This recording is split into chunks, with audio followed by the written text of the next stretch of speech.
Oh, it was only a matter of time.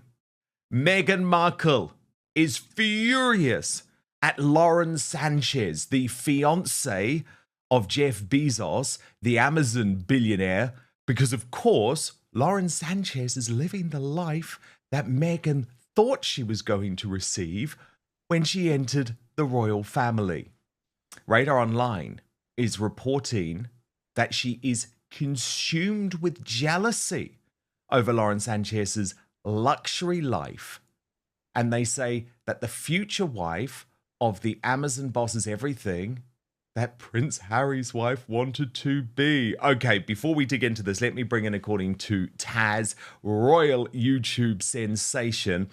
Tash, honestly, this is like fascinating, but also the least surprising story in the world, because Lauren Sanchez is absolutely living the life that Meghan wanted. She absolutely needed the billionaire in her head. She thinks she deserved the billionaire. She wanted the celebrity friends. She wanted the cachet of being a mover and shaker in Hollywood. And while I'd say that Lauren Sanchez had a lot of terrible publicity at the start, I'm not convinced about this woman, Tash. I mean, look, there's a lot that you can say about Lauren Sanchez. However, when it comes to her influence on society, she's got it all over Meghan Markle. And seemingly she also doesn't want Meghan Markle in her little gal gang. You can see her. She's involved. She is in that A-list top crowd. She's in with Oprah. It's Kim Kardashian's mum, Kris Jenner. And it's all that same super, super rich, that mixture of billionaire, millionaire sort of status. And yes, of course, Meghan wanted to have a millionaire. Well, she wants to live like a billionaire. Look at her recent friends. Look at the people she's surrounding herself with. Meghan wants to live like that, and she doesn't have the talent or the skills to be able to do it. And now age is no longer on her side either. I think she was expecting a lot more when she married Prince Harry. I think she always intended to go back to America, but she'd have the money and the status to be able to swan around with women like that, rather than her begging to get invites to the Met Gala that, people will be knocking on her door. The Oscars invites never come. The Emmy invites never come. The Golden Globes invites didn't come. And certainly when you look at this group of women who went up and blew Origin, and I know they've taken a lot of flack for it, actually, especially Katy Perry. But if you look at with her Daisy. Yeah, these are the people who Meghan wanted to be hanging around. This is the group she wanted to be a part of. She will be absolutely devastated that her connections with Kris Jenner have not led her into the Lauren Sanchez inner circle. There are a couple of events very early on that Meghan took Doria to, and she was really hoping to establish that relationship, right? But it was through Kris Jenner, and it hasn't developed. So look, let me take you through this fascinating reporting from Radar Online. All right, let's get into this bombshell. Meghan Markle is reportedly livid with Lauren Sanchez, Jeff Bezos' fiancée, because Lauren is living the life Meghan thought she would have by now. The billionaire lifestyle, red carpet glamour, A-list friends, and legit Hollywood power? That's what Meghan wanted, but Lauren got it. Lauren's partying with the Kardashians, Oprah, and flying to space with celebs. Meghan, she's peddling preserves and begging Spotify to take her calls. The contrast couldn't be more brutal. That one stings. They write, as Sanchez prepares to marry the Amazon millionaire, Markle was left fuming to see her have the fantasy life in Cannes decked out in diamonds. A source told Hollywood insider Rob Shooter, who writes on Substack, brilliant, follow me on Substack too, www.outspoken.live, because it's where you get my royal exclusives on the Uncancelled After Show first. Sorry, I had to get that in there. But Rob Shooter writes, Lauren is everything Meghan thought she'd become. Instead, Meghan's peddling preserves while Lauren's draped in diamonds on the Cannes red carpet. Over the weekend, Sanchez celebrated her upcoming nuptials with her close A-list girl squad by her side, including Kim Kardashian, Kris Jenner, Katy Perry, and more. While the future Mrs. Bezos stunned and attracted dozens of cameras, Markle quietly cancelled plans to celebrate her 7th wedding anniversary at home with Prince Harry. They don't have that many friends left, another insider said. While Sanchez has global fame and a lot of money now due to Bezos, she is still using her platform for good. An insider explained Lauren has actually got influence. She's got Jeff Bezos money and the ability to shape conversations on a global scale. Meghan has a podcast that fizzled, a jam label, and a reputation for burning bridges. While Sanchez is surrounded by the hottest stars in Hollywood, Markle is finding it impossible to land an A-list guest for her struggling podcast. Unfortunately for Markle, she's even struggling to secure mid-tier names for her show. And according to a Hollywood PR expert, she seems to be reaching out to influencers and startup CEOs because the biggest names in Hollywood aren't picking up her calls. Not exactly the red carpet royalty Meghan was banking on. They added securing buzzworthy guests typically requires strong industry connections, but with Meghan's current outreach yielding few callbacks, her ambitious vision may be suffering due to more prominent figures in the entertainment world. She needs to be able to turn this tide and attract the star power needed to elevate her podcast into a must-listen experience. So, Tash, a lot to pick up on there, but what do you make of it all? Well, I suppose in the grand world of celebrity and the way that it works out there, you've either got to be super, super rich or super, super talented. And Meghan and Harry are neither. They did have a bit more sway when they were part of the royal family because it was that magic stardust.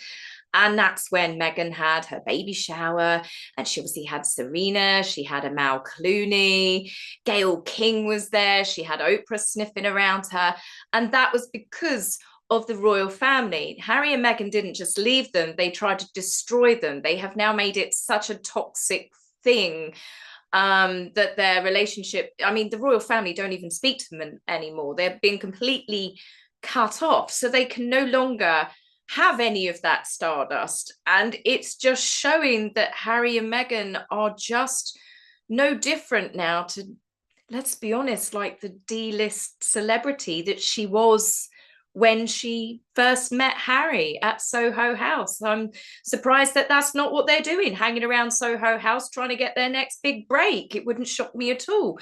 They haven't got anything going for them anymore. And the one currency that they had, they bit off the hand that fed them and then tried to burn down the entire village. They've got nothing left and they want to live like billionaires. And because they are so toxic, people don't want to touch them. They don't want to work with them. When you've got top executives from Spotify speaking out, saying that they've got no talent and they're lazy effing grifters, and then you had another talent agency saying they've got no skills, no talent, I mean, they were pretty much done for. People are over them now, and everything that they try and do just falls flat because they're boring and they're not interesting and they just don't have anything to sell. But also, Tash, I mean, I think this Hollywood PR expert might have their heart in the right place, but it's just not going to happen with Confessions of a Female Founder.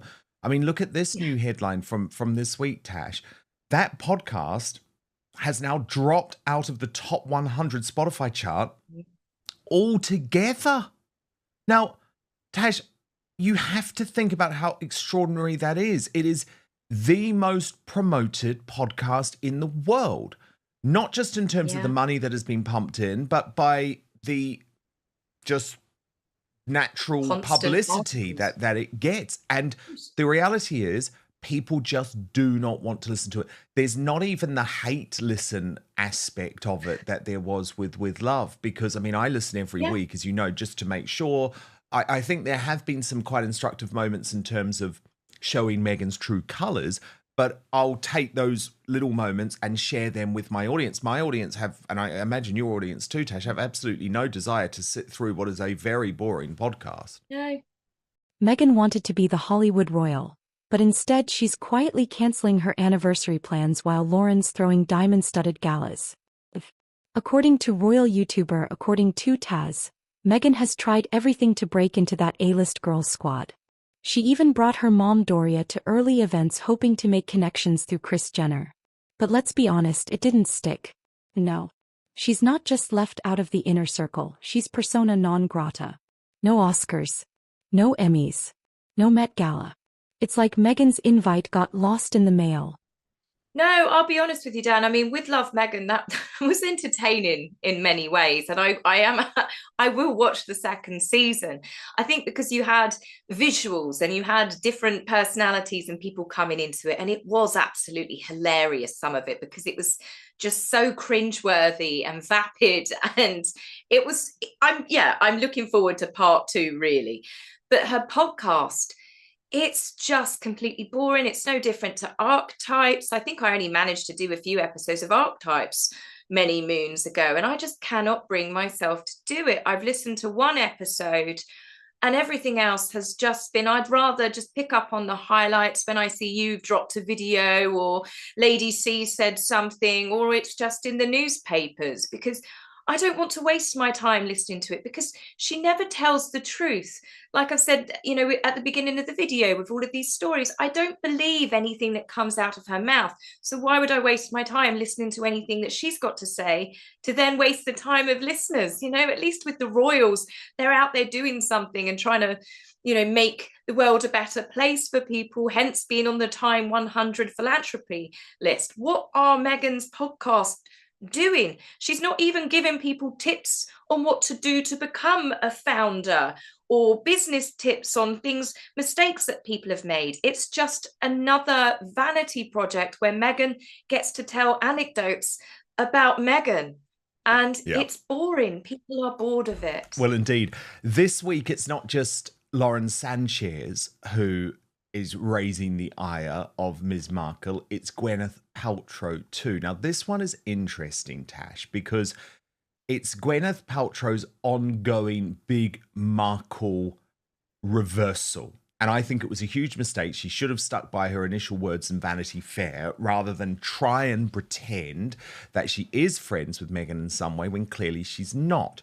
So, new interview in People magazine. And remember, People magazine, of course, they're going to want to do some type of positive angle for Harry and Meghan because they are now their go-to, as you say. So Gwyneth Paltrow revealed to People over the weekend that she and Meghan Markle have developed, Tash, a text relationship. So you'll remember in the April issue of Vanity Fair, the Goop founder and CEO said that she didn't know the Duke and Duchess of Sussex very well, despite them all living in the same neighborhood in Montecito, California. She said, I mean, I've met Meghan, who seems really lovely, but I don't know her at all. Maybe I'll try to get through their security detail and bring them a pie. Things appear to have moved along, though, as Paltrow told People that she and the Duchess now have a text friendship so far. She said that since she's been busy travelling, the two have not yet had the chance to spend a lot of time together in person.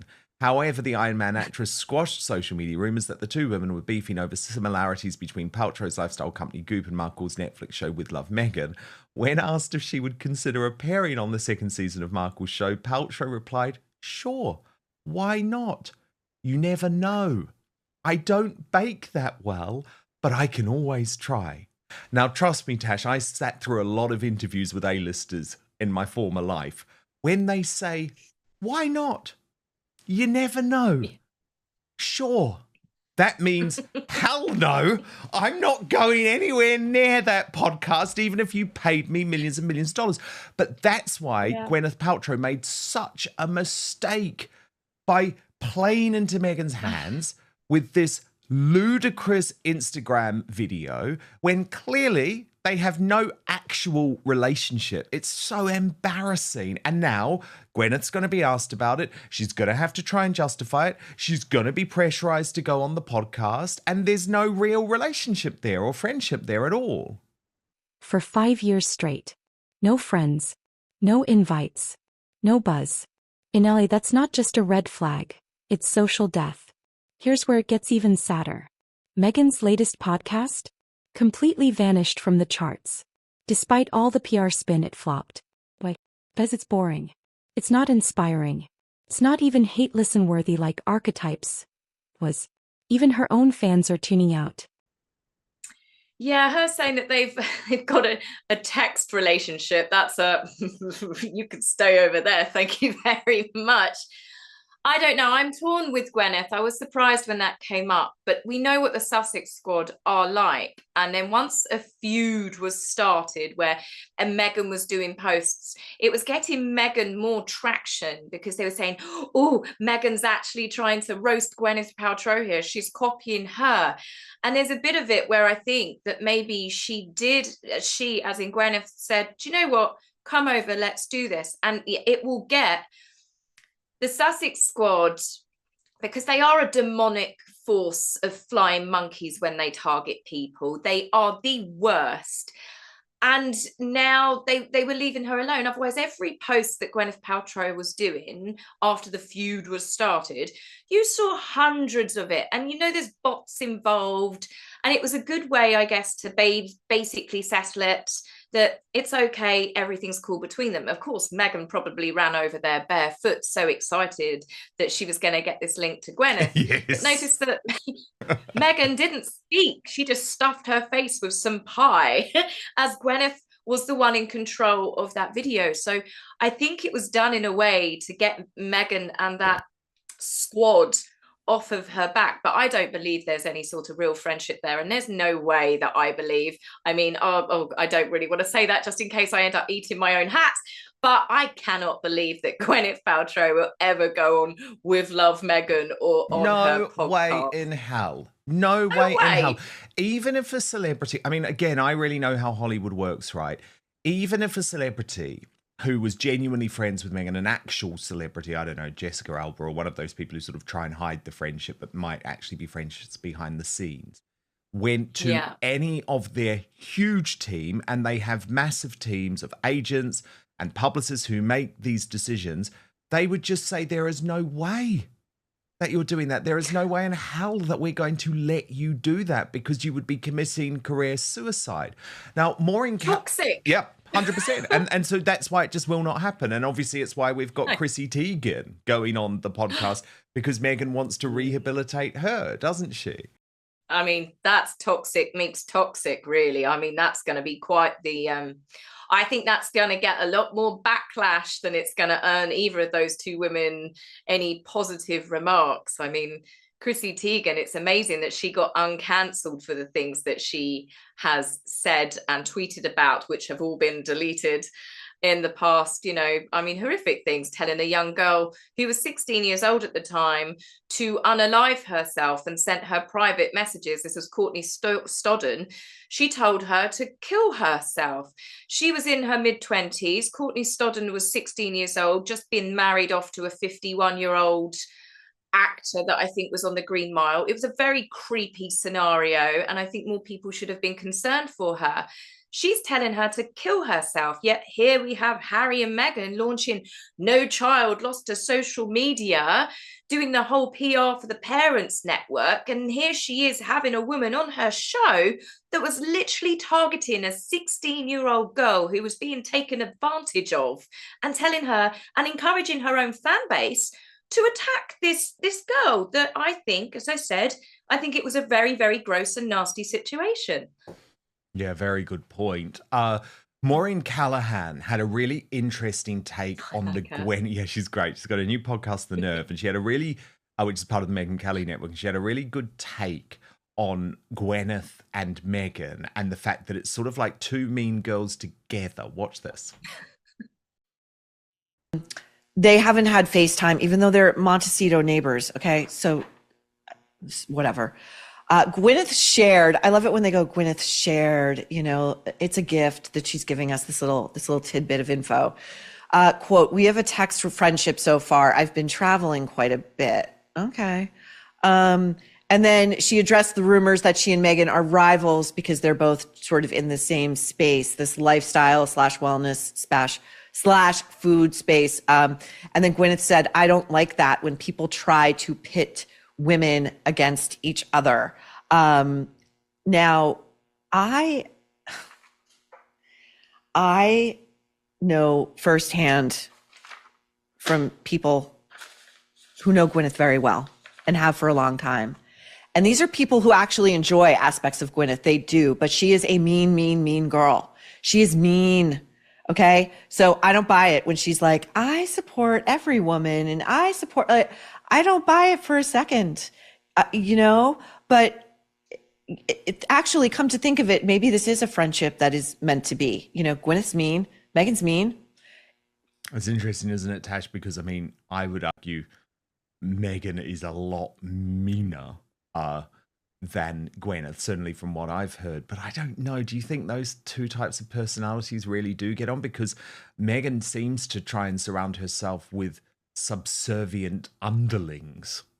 She's interviewing startup influencers because actual celebrities won't take her calls. That's brutal. Exactly. It's not empowering. It's not educational. It's a glorified monologue wrapped in buzzwords. And Hollywood is over it. Let's talk about the Gwyneth saga. First, Gwyneth shades Meghan in Vanity Fair. Then she does a weird pie-making Instagram video with Meghan. Now, she tells people they only have a text friendship. Translation: I don't want to be seen with her. Gwyneth isn't joining the podcast. She's not collaborating. She's distancing herself, again. And Meghan is left clinging to people who clearly don't want to be clung to. Yeah, I think if it was going to come down to a bitch battle, I think Gwyneth would definitely squish her like a bug. I mean, I don't know too much about Gwyneth Paltrow, like the way she's treated people, but I've certainly never read stories about her being as disgusting as Meghan has been to gardeners, to florists, to videographers, to showrunners, to her in-laws, to her 3-year-old niece. There seems to be, she might be a bit of a mean girl in the industry. I mean, you saw her daughter recently. I think it was at some sort of ball, and her daughter Apple's already being accused of being a nepo baby mean girl. You do have that, especially Hollywood children that grow up in that environment. They don't grow up like everyone else. I'm not making excuses for Mean Girls, but it is like the film Mean Girls. You've got your Regina Georges, and I think that in a big sea full of sharks, I think Gwyneth is the bigger shark. Meghan, she wouldn't stand a chance if it came to that. And I think she is, in a way, just what she did. I think she did squish it. She doesn't have to be friends with her. She's not going to be on the podcast, and she's got the Sussex squad off of her back. Well, for now, anyway. But yeah. Big development this week in terms of the ongoing Beckham Markle royal family weird sort of hate triangle. But I loved this one, actually, because King Charles at the Chelsea Garden Show proved just how close this friendship is, because he, in public, with all of the cameras there, Tash, knowing everyone was listening, asked David Beckham if he had received the present that he had sent. I mean, that's a burgeoning close friendship. And of course, there's just a real undertone with all of this, just like there was an undertone when Catherine went public in the Victoria Beckham pantsuit. And the undertone is, we're backing the Beckhams, and we're doing it politely, but we're enjoying the fact that we know that this is going to absolutely infuriate Prince Harry and Meghan. I think that's part of the reason why they quickly jumped on that story that they're befriending Brooklyn and Nicola, because they wanted to upset David and Victoria. David and Victoria have been on the royal scene for some time. David's work, not just with the king, but also with Prince William, with fundraisers to do with the ambulances. They raise money for helicopters. They seem to run in the same charitable circles. There's quite a lot of things that David has done working alongside the royal family and their initiatives. Queen Elizabeth II, you can tell from the photographs, I think she had a bit of a soft spot for David, because she always, she was always lovely when she met people, but she always used to really, really smile whenever she was shaking David's hand. So I think he managed to charm Queen Elizabeth. So you have definitely seen David is good with pretty much all of the royals. He did obviously have an affection for Harry, but Meghan made sure that friendship was torched alongside anything else. But the fact that David and Victoria were invited to a state banquet as well when the Emir of Qatar came over, and then also that big Italian UK celebration where you had Stanley Tucci and Donatella Versace. The Beckhams were there as well. So I think it's very clearly obvious that they are inside that royal fold. And that is, of course, going to make Harry and Meghan angry. So when the opportunity presented itself that they could say, oh, Brooklyn Beckham and Nicola, we'll take them under our wing. It's, you know, it's the two fingers up at not just the royals, but a vicious way to try and swipe at David and Victoria. They're both, Harry and Meghan are a very vindictive couple. And I think that they have definitely got David and Victoria in their little black book of grievances. So how does Meghan respond? She invites Chrissy Teigen, someone who literally told a 16-year-old to kill herself, onto her show. The same woman promoting No Child Lost anti-bullying campaigns is now platforming one of social media's worst bullies. It's hypocrisy on another level. It's desperate. It's PR gone rogue. And it's only making things worse. And while Meghan's stuck trying to stay relevant in LA, the royal family is strengthening ties with David and Victoria Beckham, who were once friends with Harry. King Charles even asked David in public if he got his gift. That's not just polite. That's loyalty. The Beckhams are in. Meghan is out. And her attempt to get close to Brooklyn and Nicola? Total flop. Yeah, very good point. Tash, I wanted to show you something very funny, though. I mean, it's classic that all of these weeks on, the Jamie Kern-Lima podcast with Meghan Markle is so bad that people are still talking about it. Look at this from this week. The favourites to win Most Insufferable Podcast of the Year award. And I mean, gosh, they are so insufferable, aren't they? But there's a new spoof, Tash, and I've got to give credit to the woman behind it because it's so funny. But actually, let's start watching it, and I'll just remind myself of what her name is. But this woman is very good. I am so honored that you chose me, Jamie Kern-Lima, to be the first person to interview you on the Jamie Kern-Lima show. It's only because I'm way prettier and skinnier than you. What? Oh, nothing. Thank you so much for being one of the very few people to fall for my contrived and calculated personality. The pleasure is all mine. Of course it is. For those of you who didn't know, Meghan and I go back many, many hours. Probably almost a whole 4 days now. Since forever ago. Longer than most people can even stand being around me. I have full body chills right now. I have no soul, so I can't feel anything. May I call you my rocking chair worthy friend? You most definitely may not. So this is Jillian Billion. Tash, do you know her? Have you heard of her? I did watch her. I've seen a couple of the ones that she did with Love Meghan, but that I want to watch that. That looks absolutely Oh my God! Well, hilarious. I've got more. Don't worry, I've got more. So this is when she talks about Oprah.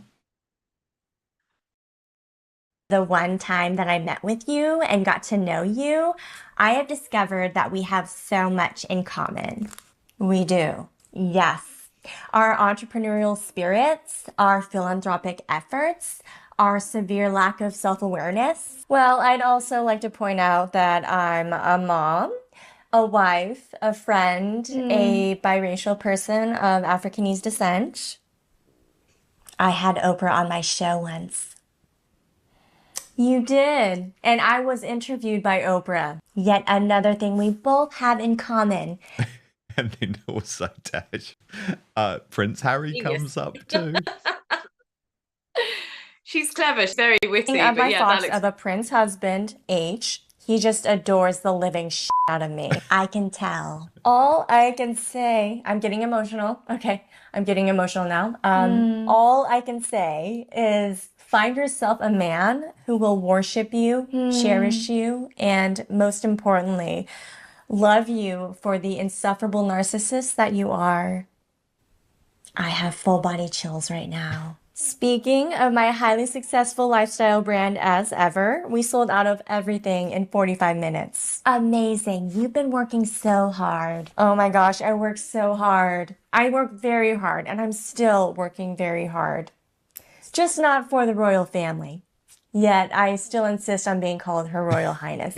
Yes, you are worthy. Obviously. I mean, Thank you. Thank you so much. It's just so important for ordinary people to see that us rich and privileged celebrities have our struggles too. Exactly. If there's anything the world can't get enough of, it's definitely self-absorbed people like you and I complaining about how misfortunate and victimized we truly are. I have full body chills right now. Oh, well done, Gillian Billion. That deserves to go viral, doesn't it, Tash? Because it's all of those little undertones that I think she picked up on so well as the voice. I mean, both voices she just got down. Yeah, I mean, I hadn't heard of Jamie Kern-Lima until this, me either. really. And Me either. The voice and the smile, and she reminded me of a nodding dog. You remember you used to get them to sit in the back of the car and just and I was just I haven't done a video on it. I couldn't bring myself to watch it. I asked some of my subscribers, do you want me to do it? And even they were like, nah, just we'll sit this one out, because it just looked terrible. But she's hit the nail on the head with that. But just, it's amazing how two women can talk to each other like that, and that actually be a real conversation and not a comedy skit. I mean, this is a real conversation. And it's the, I've got no tears to wipe. But I'm so emotional. Oh, Dan, I mean, just, I can't. This isn't just about social circles. It's about the power shift. And finally, let's talk about the roast of the year. Comedian Gillian Billion drops a parody so spot on, it's painful. Meghan's narcissism, the fake crying, the buzzword bingo. It's all there. And the fact that it works so well says everything. Hollywood sees through it. The public sees through it. Meghan's only remaining fanbase are bots and Sussex Squad diehards. This isn't just about Lauren Sanchez. It's not just Gwyneth, or Spotify, or the Beckhams. It's a pattern. A woman who burned every bridge, overplayed every hand, and now wonders why nobody's calling. From royal family exile to Hollywood exile, Meghan's fairy tale has officially turned into a cautionary tale. Alright folks, that's it for today's reaction. If you enjoyed the breakdown, hit that like button, subscribe for more no-spin commentary, and drop a comment. Do you think Meghan can turn this around, or is Hollywood done with her for good?